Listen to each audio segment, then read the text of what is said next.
Welcome to the Chaos Sector. We return to the Matrix. We've recovered from our Chaos activation. For those who are not familiar with this, once our Chaos meter reaches its max, then we step aside. We have a lot of patience and even tolerance for many things, but there are triggers that raise the Chaos meter. And well, we can only apologize for what comes about. But let's touch on a few things. I have a question. How much space is underneath a bus? Well, not enough for two young women who knew their housemates were murdered. Not sure if they can get back up before the bus takes off. One of them may be able to get up in time, but the other seems to be trapped. Male DNA was discovered underneath Madison's fingernails. Are you? This is, wow, who knew all of this evidence existed, right? It's like they're finding new evidence in real time. It's bonkers. A screenshot from 1112 King Road has been released, or better yet, another leaked of a white vehicle in the neighborhood. Where was this in the last 2 years? Seems someone is really paying attention to the chaos. We've been perhaps the only channel demanding that this be released to prove what actually happened that night. All of a sudden, it's been leaked, as if to say, oh chaos, you think Koberger wasn't there? How about this evidence? And to be honest, it doesn't appear authentic. Let's break all of it down. Everyone is discussing the recent release of the text messages between Dylan and Bethany. It was reported they did, in fact, text each other during the attacks and the murders, but now there's evidence. Now let's examine their interaction. We first came across it from Jules, so we'll use her screenshots of the text messages. From 4:22 a.m. to 4:24 a.m., Dylan and Bethany sent the following messages. Dylan to Bethany, quote, no one is answering. I'm really confused right now. Dylan attempts to text Kaylee, quote, Kaylee, what's going on? Bethany to Dylan, quote, yeah dude, what the fuck? Bethany to Dylan, Zana was wearing all black. Dylan to Bethany, I'm freaking out right now. No, it's like a ski mask almost. Bethany to Dylan, shut the fuck up. Actually, Dylan to Bethany, like he had something over his forehead and little and mouth. Bethany, I'm not kidding. I am so freaked out. Bethany to Dylan, so am I. Dylan to Bethany, my phone is going to die, fuck. Bethany to Dylan, come to my room. Run, down here, unquote. Now the first thing this does is destroy Dylan's affidavit. Keep that in mind when it comes to the trial. There was no mention of any other housemates Dylan interacted with or attempted to interact with, which would have been important information in regards to the setting in the home. Dylan texted Kaylee, right? But in her affidavit, it never mentions she attempted to text Kaylee after the murders had occurred. You see, this is all a bunch of fuckery. To be honest, we can throw this all in the garbage, because it doesn't provide any indication that they were texting each other during the murders. This is being presented as if they are inquiring about something suspicious in the home, not, I repeat, not that they were aware of their housemates being attacked and ultimately murdered. A completely different exchange of text messages during the attacks and murders. There's no mention of hearing screams. There's no mention of hearing anyone say, there's someone here. There's no mention of hearing Zana crying in her bedroom. It's vague, and it seems manufactured. One would say, no, this is their text messages. Oh, really? If law enforcement literally manufactured Dylan's accounts, can you trust this? Bethany isn't going to come out and refute this. She's basically in witness protection. And Dylan surely doesn't have a problem with this, because it adds someone else with her. It's really to pair Bethany and Dylan together, executing damage control, as the defense is without a doubt using Bethany's accounts as exculpatory. And I think everyone has forgotten this. Her accounts or testimony have been overshadowed by all of the nonsense being dumped out there. But we will never disregard it, because whatever Bethany knows, it separates herself from Dylan and her accounts, which makes these text messages even more suspicious. If Bethany has exculpatory evidence, which is only something she can attest to from that night, do you honestly think this conversation took place between Dylan and Bethany? I mean, look at Bethany's responses. Yeah, dude, what the fuck? Xana was wearing all black. Shut the fuck up. Come to my room, run, and down here. I just thought about something. Yep, it makes sense considering all the fuckery in this case. These are all Dylan's text messages to whoever is a part of the plot. You see, Dylan's whereabouts were never confirmed prior to the murders, yet everyone else in that home was accounted for, including Bethany. So there's no way that Bethany and Dylan were sitting around texting each other during the attacks, the murders, and afterwards, because one of them had conspired against the housemates, while the other may have known they were in some sort of trouble, but didn't actively conspire against them. One has an affidavit that contradicts itself every time you look up, while the other has exculpatory evidence that the defense claims will exonerate their client. These are not the same so-called surviving housemates, two different experiences that night. Some may disagree and say this is official, but have you forgotten what case you've been following? I mean, the mainstream media claimed Koberger broke into his friend's home, for fuck's sake. Yet no charge for home invasion, yet he was identified as the home invader. A made-up story. They even tried to associate him to another home invasion, but then ruled him out due to a different description of the perpetrator. You have facts, you have flat-out lies, you have misinformation, disinformation, misdirection, redirection. Everything has to be examined under a microscope to see if it pans out. And this doesn't pan out to the chaos.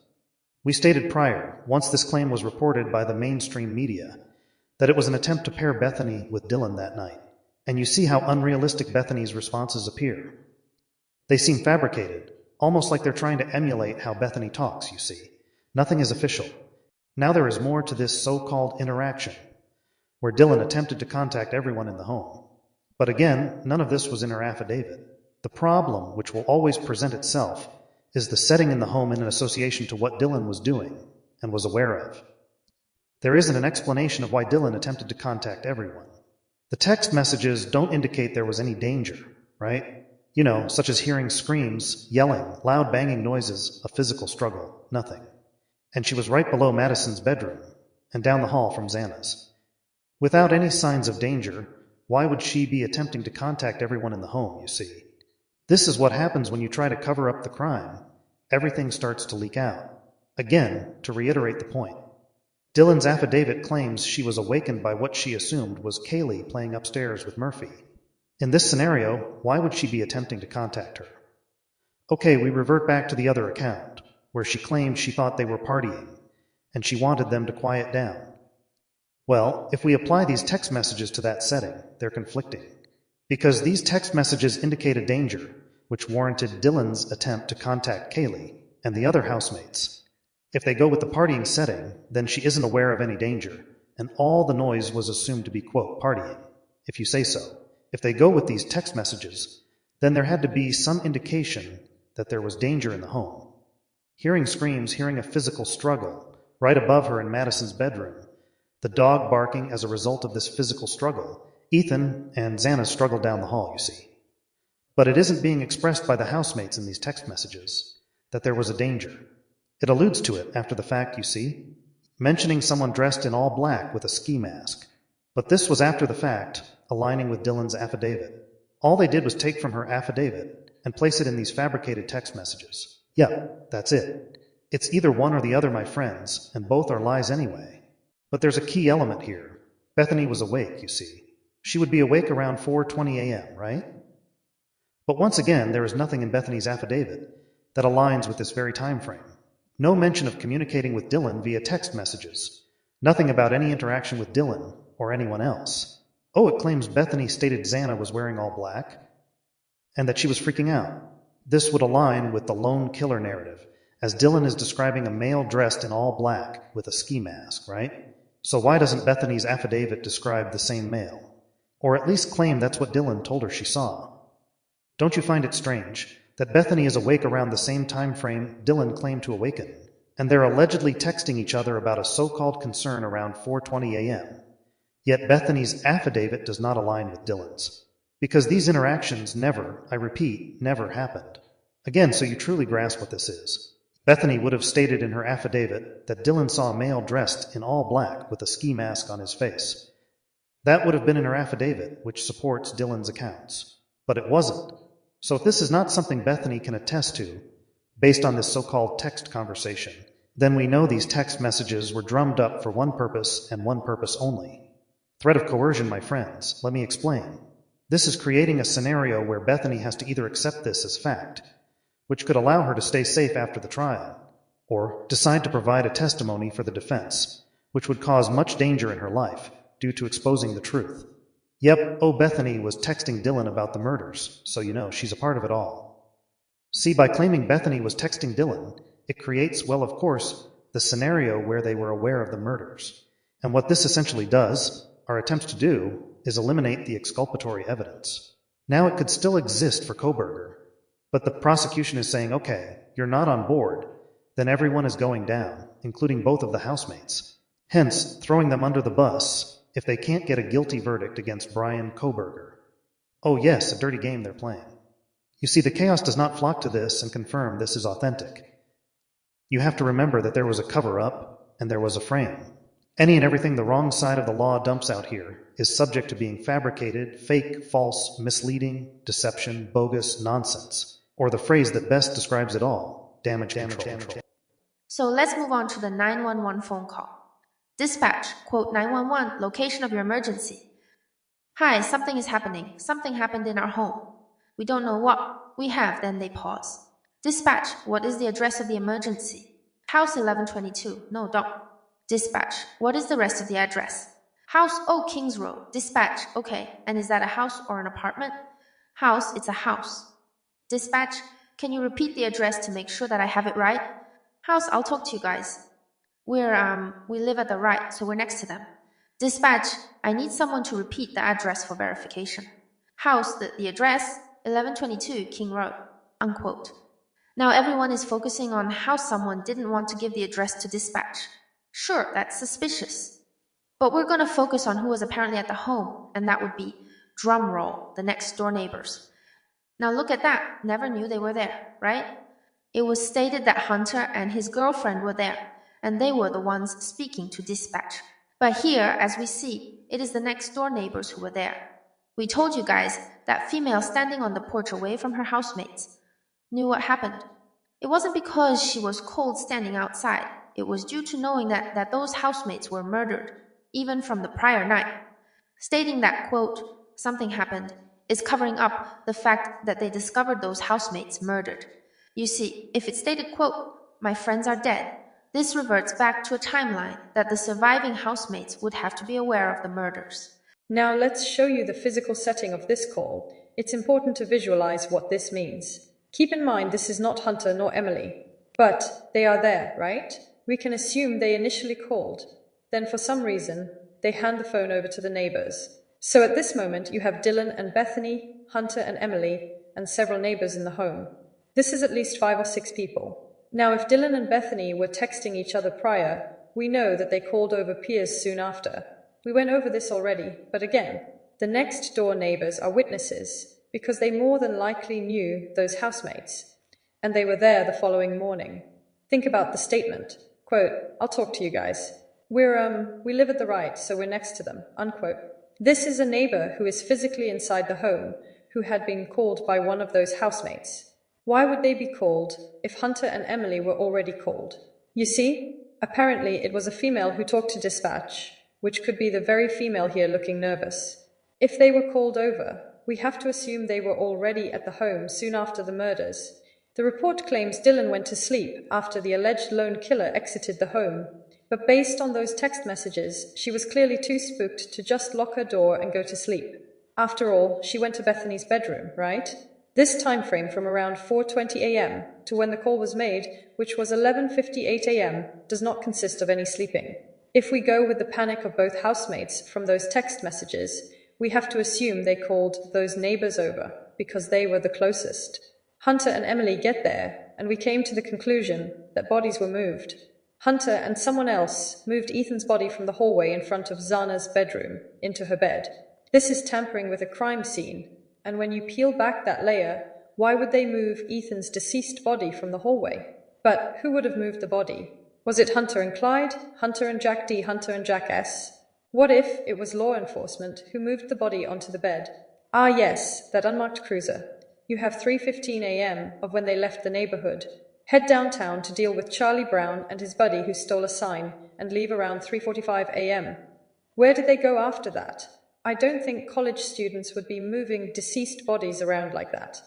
Professional hitmen and corrupt police officers would do that, because they are trained to get rid of their fingerprints left at a crime scene. And of course, this means, you guessed it, law enforcement was at the crime scene before the call went out. Get a Clue claimed he spotted a Ford Fusion in the Linda Lane surveillance. Now we asked him to outline the Ford Fusion in that surveillance the same way he did with the alleged white Hyundai Elantra. He never provided physical proof a Ford Fusion existed. But out of all the possible vehicles, he claimed a Ford Fusion was there? That's because he's a DC agent with secrets. And this is why we interrogated him. "It's okay, I'm here to help you," was one of those corrupt police officers that were perhaps called by Bonnie and Clyde.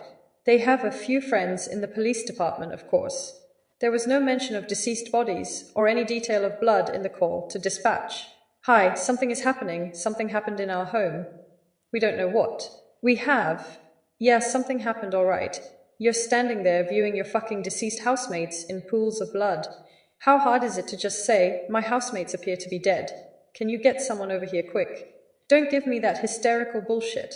Oh, she couldn't think of what to say. You know what this did? It aligned with the narrative that they were asleep and woke up, and was so hysterical of what they observed, they couldn't explain it to dispatch. Bullshit. If you were so hysterical, the word blood will be mumbled out. Dispatch would know there was a crime, even a homicide. And even if they didn't explain it, what about the other people there? The neighbor didn't explain there were deceased bodies in the home. The neighbor didn't describe the situation to dispatch. You decided to talk to those guys, right? So tell them what you see. Here's the thing. They did tell dispatch what they saw, but we're getting the censored version of the phone call. As we pointed out, the reason there was no mention of blood or deceased bodies is because it tracks back to how they handled the same setting prior. And when you factor in those text messages, well, I think it's obvious what took place. Some think that the statement, quote, "No, don't," is about not providing an address to dispatchers. That doesn't make sense, to be honest. They have to provide the address. I think it was about whatever was going on in the background, such as not touching one of the bodies, not moving the bodies, discouraging someone from not calling specific people. There's all types of shady possibilities as to that statement. It is alleged that Dylan passed out, and this is when Hunter took over the phone call. But if he took over the phone call, why did the neighbors? Wait a minute. How do we know it was actually the neighbors? What if whoever was there pretended to be the neighbors to pull them into the investigation because they already knew the neighbors knew what happened? Ah, yes, you see, there's a lot of slithery plotting going on. You can't trust any of those college students. They will do anything to keep the truth in the dark. A cover-up by the housemates, and then a cover-up by law enforcement, and then a cover-up by the FBI, and you end up with some guy in Pullman, Washington, responsible for the crime. And all of this starts to reveal, or develop in real time, exculpatory evidence for the defendant. They are starting to snitch on themselves, due to the pressure. And if that means throw the so-called surviving housemates under the bus, they'll do it. Yep, now let's see if everyone is on the same page here. Let's go back to the text messages for a moment. So it says that the time frame was from 4:22 to 4:24 a.m., right? Dylan attempts to text Kaylee, right?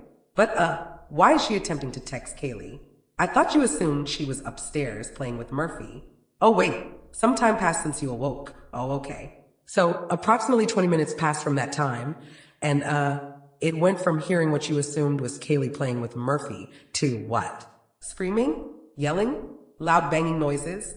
The guy Pavarotti claimed that this is an official document of their text messages. Well, sir, it's missing a huge chunk of prior activity. You know, such as the time frame Dylan and Bethany heard the screaming, yelling, barking, and loud banging noises. Surely those text messages would consist of more details about the physical activity in the home. Such as, "Oh shit, what was that? They're screaming. Did you hear that? What should we do? I don't know, maybe we should call the cops." No fucking way, let's get out of here. I'm getting the fuck out of here.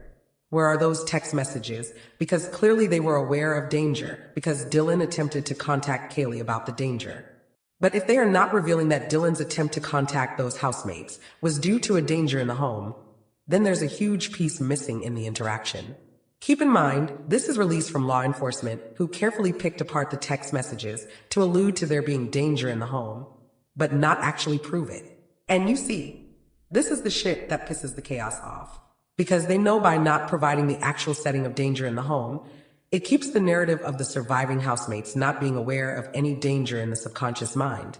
Now, of course, we all know they were aware. But if they create that setting, it becomes a scenario in court where someone can deny being aware of it, you see? This is why they would do such a thing, to protect the survivors from being aware of the danger and not calling prior.